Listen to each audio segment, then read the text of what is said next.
Hello বন্ধুগণ, ride with Krishna আমার এই নতুন ইউটিউব চ্যানেলে আপনাদের সবাইকে স্বাগত। তো এটা আমার চ্যানেলের নতুন ভিডিও, তাই সকলকে অনুরোধ রইল প্লিজ সাপোর্ট করবেন, পাশে থাকবেন এবং চ্যানেলটি লাইক, শেয়ার, সাবস্ক্রাইব করে দেবেন। আমি গাড়ি কিনেছি মাত্র এক সপ্তাহ হয়েছে। চারিদিকে বৃষ্টির কারণে জমে থাকা জল ও কাদার মাঝে গাড়িটাকে নিয়ে বেরোনোর জন্য কাদা জমে গেছে গাড়িতে। তাই আজ একটু ফাঁকা সময় পাওয়াতে সেটাকে একটু পরিষ্কার করে নিলাম আর কি। প্রথমে শুকনো কাপড় দিয়ে ওপরে জমে থাকা ধুলোগুলো পরিষ্কার করে নিলাম। কাদাগুলোকে পরিষ্কার করতে হলে জল তো লাগবেই, তাই একটু জল নিয়ে নিলাম।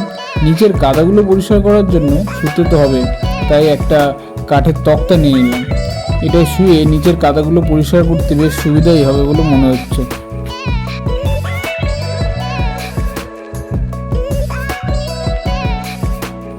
তোমরা দেখতেই পাচ্ছ নিচের কি অবস্থা।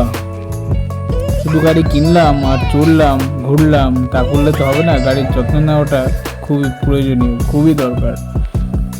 তুমি গাড়ির যত যত্ন নেবে, গাড়ি তোমাকে তত ভালো সার্ভিস দেবে। বন্ধুরা, তোমাদের কাছ থেকে একটা জিনিস আমার জানার আছে। গাড়িতে আমার যে টাইমিং দেওয়া রয়েছে, টাইমিংটা বড্ড ভুল দেখাচ্ছে, মানে 1 ঘন্টা প্রায় লেট দেখাচ্ছে। এবারে আমি বুঝতে পারছি না এটাকে ঠিক করব কি করে। এবারে সার্ভিসিংয়ে যেতে এখনও প্রায় 20-25 দিন টাইম লাগবে। তো এতদিন অপেক্ষা করাটা তো আমার মনে হয় না উচিত হবে। তো খুবই অসুবিধা হচ্ছে। তাই তোমরা যদি কেউ জানো তো আমাকে একটুখানি জানিও। আমি ইউটিউবেও 2-1 জায়গায় খুঁজলাম, তবে অতটাও ঠিক হবে কি না আমার বলে মনে হচ্ছে না। তোমরা যদি জেনে থাকো একটু কমেন্টে প্লিজ পারলে আমাকে জানিও। গাড়ি মোটামুটি পরিষ্কার হয়ে গেছে, যতটা পেরেছি আমি পরিষ্কার করে নিয়েছি। সার্ভিসিংয়ে গেলে হয়তো ওরা আরও ভালোভাবে পরিষ্কার করে দেবে, কিন্তু আমি ঘরে যতটুকু পেরেছি করেছি।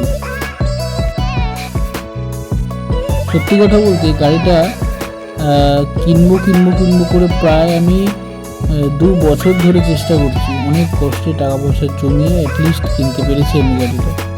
একটু চালিয়েও দেখি গাড়িটা।